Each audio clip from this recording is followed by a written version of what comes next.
नमस्कार दोस्तों। जैसा कि हम सभी को पता है कि अगर हम किसी भी बैंक से लोन लेते हैं और अगर हम उसमें कोई डिफ़ॉल्ट कर देते हैं तो वो हमारे सिबिल में रिफ्लेक्ट होता है।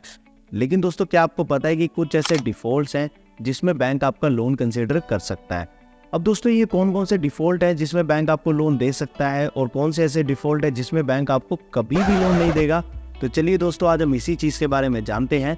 तो दोस्तों, जल्दी से जल्दी इस चैनल को सब्सक्राइब कर लीजिए और शुरू करते हैं इस वीडियो को।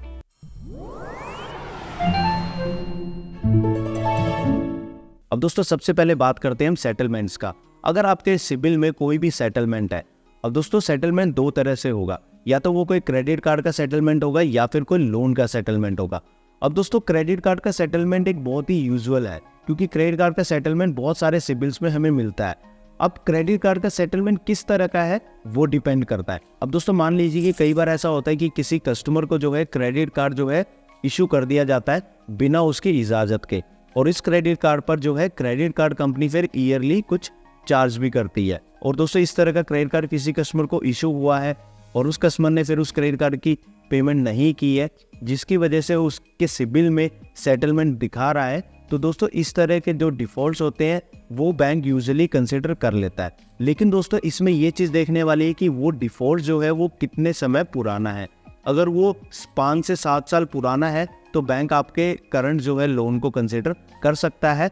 लेकिन दोस्तों, इसमें बैंक ये भी देखेगा कि अगर आपने उस सेटलमेंट के बाद या फिर किसी बैंक से या फिर किसी फाइनेंशियल इंस्टीट्यूशन से कोई लोन लिया है तो उस लोन की ईएमआई आपने टाइमली दी है कि नहीं दी, या फिर उसमें कोई ओवरड्यू रहे हैं या नहीं रहे हैं। अगर दोस्तों आपने बाद में कोई लोन लिया है जिसमें कोई भी ओवरड्यू नहीं है, आपने समय पे किस्तें दी हैं और ये जो क्रेडिट कार्ड का डिफ़ॉल्ट है ये बहुत पुराना हो चुका है, तो इस तरह के केसेस में बैंक आपका यूजुअली लोन कंसिडर कर लेता है। अब दोस्तों, इसमें दूसरा केस है कि अगर आपने कोई बड़ा लोन लिया है, मान लीजिए आपने कोई हाउसिंग लोन लिया है या फिर कोई प्रॉपर्टी लोन लिया है या फिर कोई एमएसएमई बिजनेस लोन लिया है और उसमें कोई सेटलमेंट मिलता है।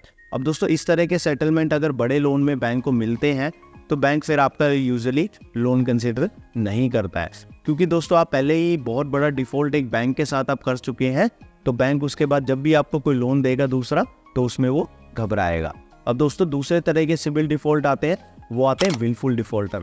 अब दोस्तों, विलफुल डिफ़ॉल्टर का मतलब होता है कि आपने अपनी मर्जी से डिफ़ॉल्ट किया है, आपके पास पैसे थे लेकिन फिर भी आपने डिफ़ॉल्ट किया। और विलफुल डिफ़ॉल्टर की लिस्ट आरबीआई द्वारा जो है हर महीने इशू की जाती है और किसी भी विलफुल डिफ़ॉल्टर को कोई भी बैंक या फिर कोई भी फाइनेंशियल इंस्टीट्यूशन कभी भी लोन नहीं देता है। तो दोस्तों, विलफुल डिफ़ॉल्टर के केस तो बिल्कुल ही बाहर हो गए, यानी कि उनको कभी भी किसी भी फाइनेंशियल इंस्टीट्यूशन से कोई भी लोन नहीं मिलेगा। और दोस्तों, तीसरे तरह का केस इसमें आता है कि अगर आपने किसी लोन की जो है डिले पेमेंट की है। और दोस्तों, डिले पेमेंट में दो तरह के केस आते हैं, जिसमें सबसे पहला आता है कि अगर आपने किसी लोन की पेमेंट 90 दिन तक नहीं की है, और एक वो केस जो कि 90 दिन से ज़्यादा ड्यूज हो गए, यानी कि आपका लोन जो है वो एनपीए हो गया था और उसके बाद आपने पेमेंट नहीं की है। अब दोस्तों, वो केस जिसकी डिले पेमेंट है, यानी कि आपका लोन अकाउंट जो है वो एनपीए कभी भी नहीं हुआ है, तो दोस्तों उस केसेस में जो है बैंक आपका लोन कंसीडर कर सकता है। क्योंकि दोस्तों, जैसे कि हमने कोविड के टाइम में देखा कि लोगों को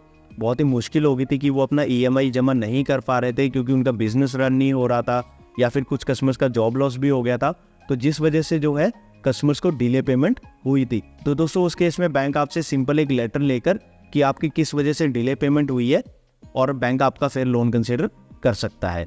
लेकिन दोस्तों, वो केसेस जिसमें जो है आपका लोन अकाउंट एनपीए हो गया था, यानी कि 90 दिन से ज़्यादा आपने अपनी ईएमआई जमा नहीं की थी, तो दोस्तों उस केसेस में बैंक आपसे क्लैरिफिकेशन मांगता है कि आपका लोन एनपीए क्यों हुआ था। अब दोस्तों, ये क्लैरिफिकेशन आपको खुद देना पड़ेगा कि वो किस वजह से एनपीए हुआ। अगर बैंक को ये पता लगता है कि आपने जानबूझकर वो पैसे नहीं दिए थे तो बैंक आपको लोन नहीं देगा। लेकिन दोस्तों, अगर आपके पास प्रॉपर क्लैरिफिकेशन है, मान लीजिए आपने 4-5 साल पहले कोई कार लोन लिया था जिसमें जो है 5-6 महीने की किस्त आपकी नहीं जा पाई थी। अब उसके पीछे रीज़न क्या है? मान लीजिए कि अगर आप उस समय ज़्यादा बीमार थे या फिर आपके घर में कोई ज़्यादा बीमार हो गया था, जिस वजह से आपका खर्चा वहाँ पर ज़्यादा लग रहा था और आप अपनी ईएमआई जमा नहीं कर पाए थे, लेकिन बाद में आपने उस लोन में पूरा पैसा जमा कर दिया और आपने वो लोन क्लोज कर दिया। तो दोस्तों, इस तरह के जब केसेस आते हैं बैंक के पास, तो उसमें अगर आपका क्लैरिफिकेशन प्रॉपर होता है और बैंक को ये मालूम हो जाता है प्रॉपर डॉक्यूमेंटेशन के साथ कि हाँ जी, ये कस्टमर है जिसको एक्चुअल में ये प्रॉब्लम थी जिस वजह से ये पे नहीं कर पाया था, इनकी नीयत ख़राब नहीं थी, ये पैसा जमा करना चाहते थे लेकिन कोई पर्टिकुलर इशू इनके साथ आ गया है, तो इन केसेस में भी बैंक आपसे प्रॉपर क्लैरिफिकेशन लेके आपको लोन दे सकता है। अब दोस्तों इसमें अगला सिबिल का जो डिफॉल्ट आता है वो आता है एनपीए अकाउंट्स का।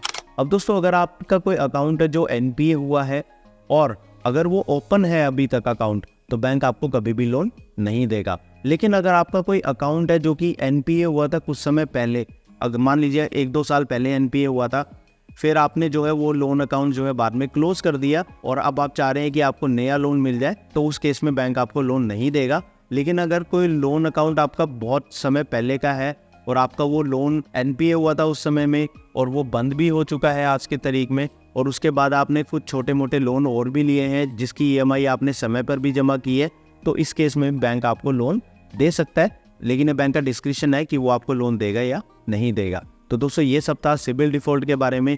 और दोस्तों ऐसा नहीं है कि अगर आप कोई भी डिफ़ॉल्ट करते हैं और वो सिबिल में आपका रिफ्लेक्ट होता है तो बैंक आपको लोन दे देगा, क्योंकि दोस्तों जब भी बैंक आपको कोई भी लोन देता है तो वो अपने इंस्टीट्यूशन की क्रेडिट पॉलिसी के हिसाब से देता है। अब दोस्तों कुछ बैंक की क्रेडिट पॉलिसी कुछ तरह के सिबिल डिफ़ॉल्ट जो हैं वो एक्सेप्ट कर लेती हैं, लेकिन कुछ बैंक्स ऐसे भी हैं जो कि बिल्कुल भी सिबिल डिफ़ॉल्ट एक्सेप्ट नहीं करते हैं।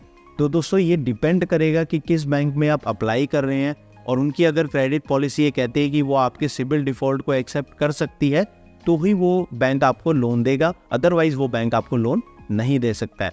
तो दोस्तों ये सब था सिबिल डिफ़ॉल्ट्स के बारे में। तो दोस्तों उम्मीद करते हैं आपको ये वीडियो ज़रूर पसंद आया होगा।